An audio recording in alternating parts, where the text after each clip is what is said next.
Welcome everybody. Motorsports is one of the most exciting sports in the world for a large number of people. I have a great passion for motorsports and I would love to expand on the excitement and suspense that I feel out to you. My aim is to explore these feelings shown by the fans. Let's see why people love motorsports. 3 lights, 4 lights, 5 laps. Go, go, go! Now let's get some reactions from a fan's perspective of why they love motorsports and their personal experience. Why do you love motorsports? I think I love motorsports because I find it very exhilarating. There's always a thrill and a spill, and it's very challenging to watch. My first ever visit to a British Grand Prix was in 1999 in Silverstone, which I found was very exciting, and I've sort of been hooked on Formula One ever since. I was luckily in 1999, Susan, which is your mum's brother, he works for McLaren, and he gave me 2 free tickets. So me and my friend Ashley Scarf, we both went off to the British Grand Prix for the race day on the Sunday, and we had a privileged pit pass. So we were in the garage sitting on Mika Häkkinen's race-winning car, touched David Coulthard's car. They were actually throwing the press out of the garage, and we had a pass which said we were able to stay in there and we were like McLaren's VIP guests, so it was a very exciting day. I think at this moment in time my favourite person as a sports person and a rider would be Valentino Rossi. He is such an entertaining and as a legend within the sports of MotoGP, and people still look up to him, and he still performs at a very, very high level. As in driver wise, I suppose I've got quite a few drivers I like, but I like Hamilton. Obviously very big fan of Button, and obviously like DC in his time, sort of more pushed towards the British drivers than I am the foreign ones, but at the moment it would have to be Lewis Hamilton because he's at the top of his game. My favourite moments I can recall of just lately would be when Valentino Rossi and Lorenzo were teammates at Yamaha, watching them battle it out and pushing themselves about on the track, cutting under each other, ducking and diving to see who took the win of a race. Rossi can break later. He's got his foot down. He's almost trying to stop. I reckon Lorenzo's carrying too much speed through there, but he's just held it in. Rossi can't cut back. He's fast running out of corners. These guys aren't racing on a racetrack. They're racing on a tightrope. So close together. Rossi, running out of corners. They're definitely running out of corners now. Jorge Lorenzo, if he gets the run out of here, has got it. Surely. Then we're talking turn 12 and 13 now. Les Rossi touching him. Almost touching wheel to wheel. Oh yeah, Rossi's through down the inside. He's done it. He's done it right on the edge. Lorenzo fighting back. This is so close. Across the line, unbelievably. Absolutely. I think he was.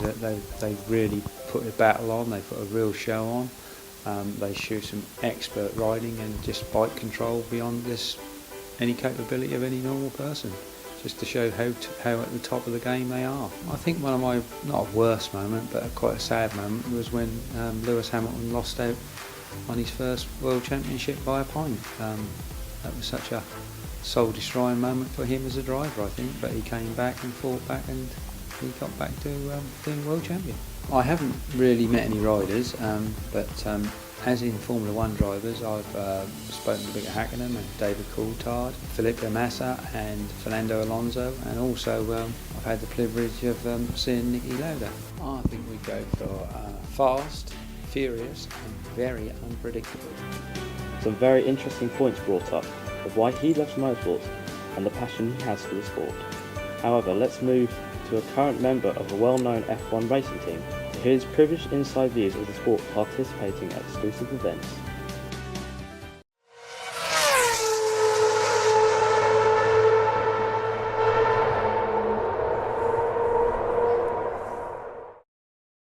I like speed, I like cars, I like design, the glamour and colours, and good racing, close racing. I think we had a ticket come through the door, a free entry for Snetterton. That was the end of the season in 1972. That was October 1972. I remember it. I used to have the programme somewhere. Potterton Trophy it was, Formula 3, 1972. We had been to some motocross scrambling before then. Motocross nowadays. That was John Banks and the likes of them. And he had the Honda dealership in Bury. But my first motor racing was the free ticket to Snetterton. And then the following year we went to a few more races, and then the year after that, or following years, we then had season ticket pretty much every year for I don't know how long that was. So. Right, nowadays I drive trucks, well I work in the transport department, so drive trucks, cars, van and trailer, all sorts really. And it's the old story of more who you knew rather than what you knew. Years ago I bumped into somebody when I was working after school in the supermarket, got talking to them, their husband didn't race but he prepared cars. I used to go along to his workshop and just polish the tyres and the chassis and things like that, and it's historic racing, go along to the meetings there. And then he had another driver which started being prepared by another company which turned out to be part of the McLaren group which I started working for, and sort of went up from there really. Got my HGV doing that, and then done all sorts since then really. Mostly at one time I was running the motorhome for Ron Dennis and the two drivers, and then thought I sort of came off that and went on to more the paddock club setup, which is like hospitality that all the teams use. And then after that, just general sort of driving. Now I drive on the brand centre trucks, which is 15 trucks to make the one big motorhome. So that's where I am now really. Well, without question, it's got to be Senna. I tend to sort of, even though he did drive for McLaren, and I tended to follow drivers right through from.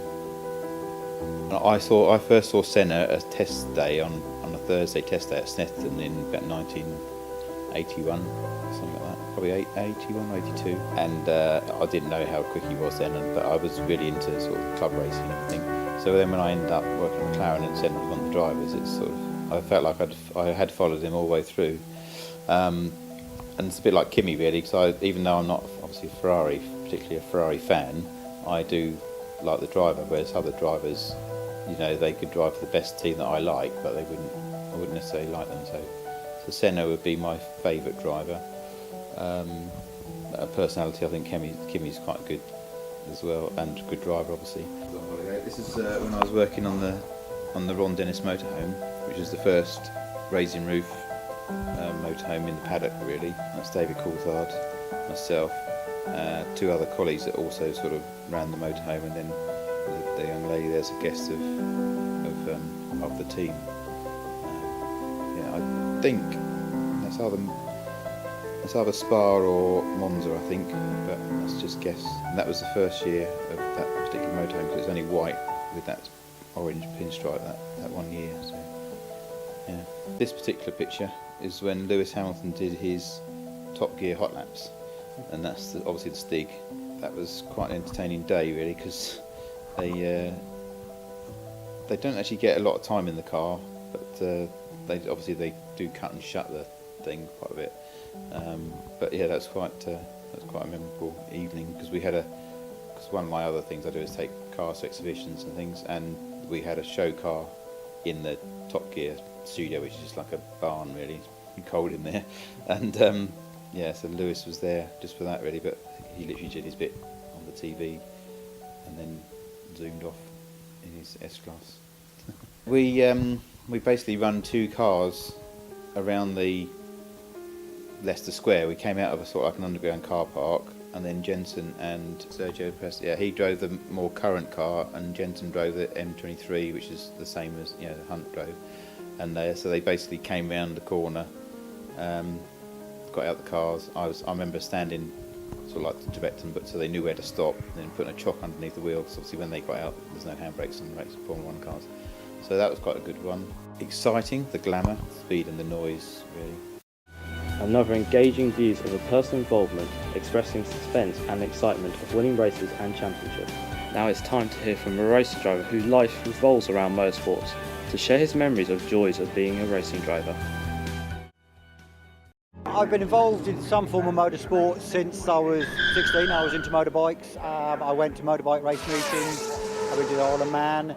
And it's only when I've sort of got older I could actually afford to race. We have a family, so to me it's just a hobby that's grown into a real enjoyable hobby.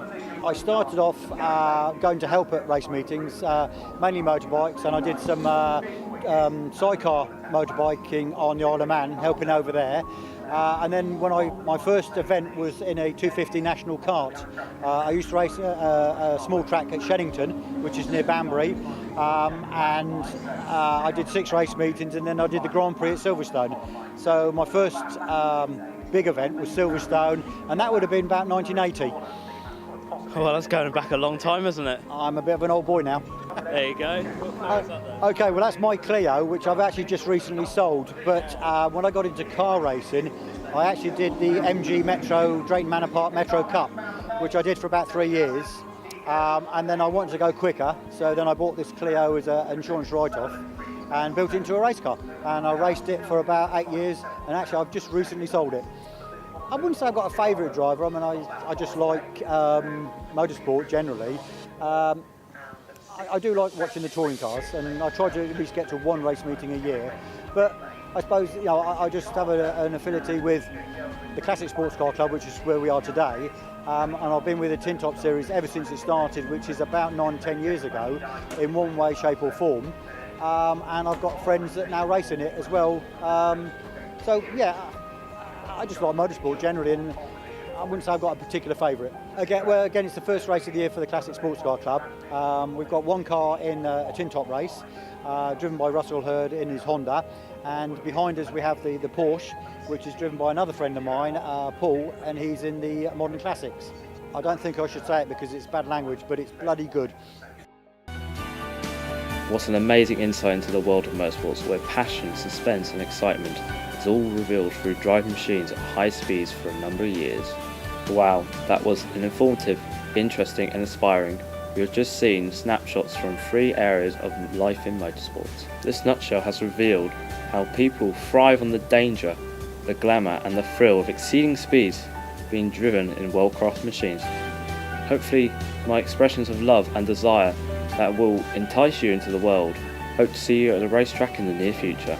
Let's end with a quote from Ayrton Senna. Because you commit yourself to such a level where there is no compromise. You give everything you have, everything, absolutely everything. And sometimes you find even more because it requires more if you want still to be ahead, if you want to win.